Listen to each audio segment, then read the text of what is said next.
Natakbuhan po ng mga Pilipino ang pangyayabang bansa upang makaahon po sa hirap dahil na rin sa paniniwalang may kakulangan ng oportunidad dito po sa atin.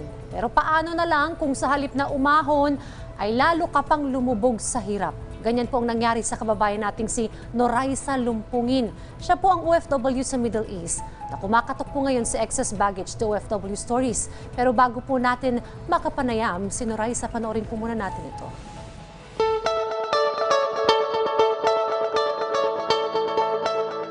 Isang kababayan na naman po natin na biktima ng human trafficking ang humihingi ng saklolo sa excess baggage, the OFW Stories. Siya si Noraisa Malawan Lumpungin, OFW na nagtatrabaho sa Syria. Ulilang lubos na sina Noraisa sa kanilang mga magulang, kaya siya na lamang ang bumubuhay sa kanyang mga kapatid sa General Santos City. Kaso may malaking problema si Noraisa ngayon. Ang inaasahan sanang tulong pinansyal mula kay Noraisa ay napurnada na daw. 4 na taon na raw kasi siyang hindi pinapasahod ng kanyang amo. Isa pa sa nirereklamo ni Noraisa na pagmamalupit di umano ng kanyang amo ay ang hindi pagpayag nito na siya ay makalabas ng bahay. Minsan na rin daw naisip ni Noraisa ang tumakas. Kaso di pa raw ito natutuloy dahil sa pandemya. Kaya sinubukan na rin ni Noraisa na lumapit sa Philippine Embassy sa Syria. Ngunit pinapaasa lamang daw siya ng mga nakakausap niya sa ating embahada. Hangad ni Noraisa ang makauwi na ng bansa at sa kanyang pamilya sa lalong madaling panahon.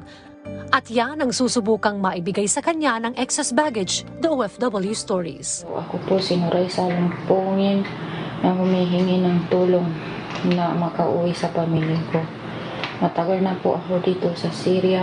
Noong 2007 pa ako dito.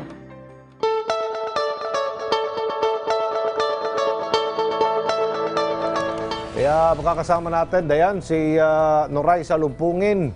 Noraisa, magandang umaga mula dito sa Pilipinas. Noraisa? Yes po, sir. Oh, kamusta ka na dyan? Yes, sir. Kamusta ka na? Okay lang naman. Paano ka nakarating ng Syria? Mauna muna tayo sa tanong na paano ka nakarating dyan? Noraisa? Yan po ang hindi ko masasagot, sir. Bakit? Kasi matagal na po ako dito eh. Hindi, paano ka nakarating ng Syria? 2007, di ba? Tama ba? Oo. Oh. Sino Sino nagdala nagdala sa'yo sa'yo dyan? Yes, sir. Ha? Dumaan ka ba sa... Oo. May... Biktima ka ng human trafficking? Illegal recruiter? Noraisa? Oh, sige, ito na lang, Noraisa. Gusto mo nang umuwi sa Pilipinas? Oh, naririnig mo kami? Yes, sir. Okay. Yes, sir. Opo, sir. Okay. Sige, pwede mong kausapin ang ating pamahalaan dito sa Pilipinas. Nakikinig ngayon ng ating mga opisyales ng gobyerno, lalo na dyan sa OWA, POEA. Ano ang nais mong iparating? Marami tayong mga kababayan ditong gustong tumulong sa inyo dyan.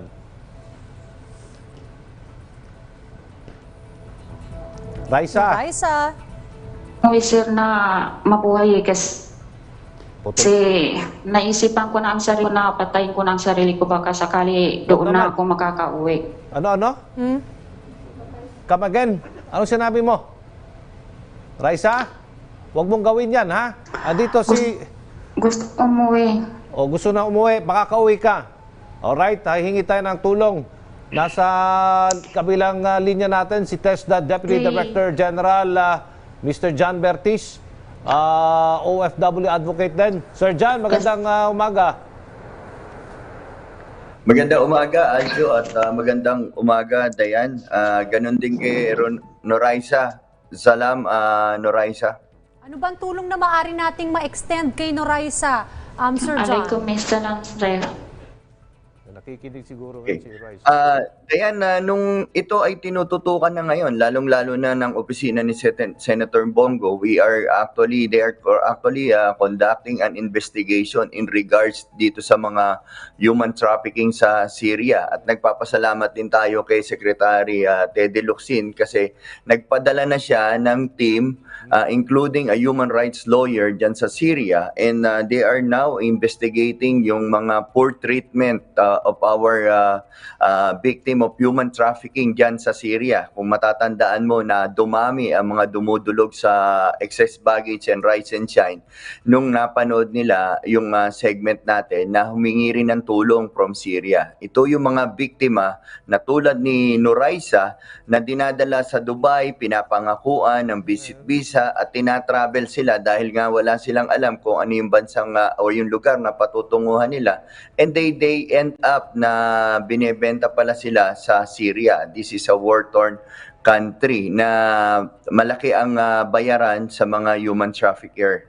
Kaya nga ito rin ang matagal na rin natin tinututukan, yung basta-basta pag-issue at pag-allowed ng ating mga tiwaling kawani, lalong-lalo na dyan sa airport at sa immigrations na alam naman nila na may profiling yan, na itong mga kababayan natin ay bumabiyahe ng visit visa na meant to work at not really for pleasure. So, dumarami rin yung ating mga kababayan humingi ng tulong sa Syria. Pero sa ngayon, Noraisa, huwag kang mawalan ng pag-asa at lalong-lalo nang huwag mong gagawin yung sinabi mo dahil andyan na mismo ang tulong ng gobyerno sa pamamagitan ng DFA at tinututukan na rin yan ng opisina ni Senator Bongo na maimbestigahan yung mga dumaraming mga biktima ng human trafficking dyan, Dayan and Aljo.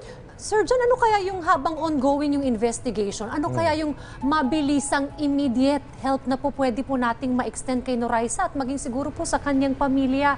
Kasi po hindi po siya sumusweldo doon. Ayaw rin daw po siyang palabasin nung kanyang amo, DDD John. Dayan, ang pinaka-importante ay makuha muna si Noraisa sa kanyang amo at mapabilang siya doon sa mga pinaprocess na i-repatriate ng ating pamahalaan ng DFA. Kasi ayon na rin kay Secretary Locsin na he will empty the shelter in the embassy of all those victims of human trafficking. So, nag-a-assess na tayo, nag-i-inventaryo na rin tayo at magpo-provide ang ating pamahalaan ng isang mercy flight para po ma-repatriate sila at mapauwi. So, in regards doon sa mga sahod at mga hindi niya natanggap, nagpadala na rin ng mga human rights lawyers. Sana nga mahabol natin to, pero ang pinaka-importante ay maiuwi ng safe ang ating mga kababaihan na biktima dyan sa Syria. And then, we will run after those human traffickers na involved dyan, lalong-lalo na kung ito ay may kinalaman ng mga kawani ng gobyerno, lalong-lalo niya dyan sa airport na lagana pa rin.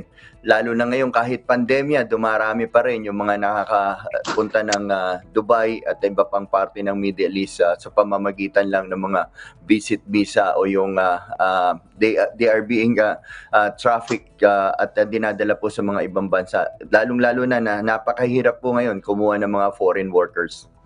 Gusto kong magalit sa nangyayari sa ating mga kababayan. Anyway, Noraisa, dyan si Deputy Director John Bertis. Anong mensahe mo sa kanya, Raisa? Raisa? Yes, sir. Sige. Pwede mong kausapin si Sir John. Narinig mo kami, Raisa? Sige. Sir John, panguling mensahe na lang para maintindihan, nakikinig siguro ngayon si Noraisa at para maalalayan natin, no? Psychologically, dahil iba na po ang tono ng kanyang pananalita kanina.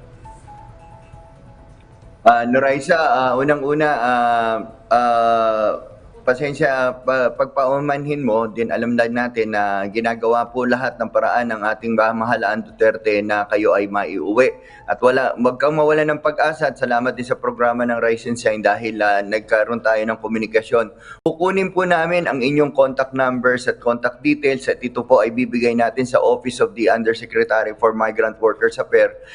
Ganun na rin po sa opisina ni Secretary Locsin para maibigay ang pangalan mo at kung saan ang location mo. Nandiyan na po yung team ng DFA ngayon sa Syria at nag-a-assess po kung paano po maiuuwi lahat po ng biktima ng human trafficking. At salamat din po sa opisina ni Senator Bongo dahil nagkaroon na po ng investigasyon para po mawakasan na itong mga biktima ng human trafficking. At pagdating niya naman po, inshallah, dito sa Pilipinas, meron po tayong mga programang pangkabuhayan na pwede po nating maibigay na tulong sa inyo para hindi na po kayo makaisip mga ibang bansa at makapiling nyo ang inyong pamilya. Okay, thank you so much, Deputy Director John Bertis. And sure. Noraisa. Sir. Mag-ingat ka dyan, ha? At Yes, sir. thank you, Noraisa. Opo, sir. Relax ka lang dyan at andyan ang tulong ng gobyerno sa iyo.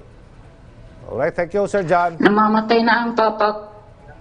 Relax ka lang. Ayan. Masa ka lang at magdasal ka dyan, ha? At darating kagad ang tulong sa iyo. Dapat kasi dito yung mga illegal recruiter, ito ang mga kandidato sa bitay.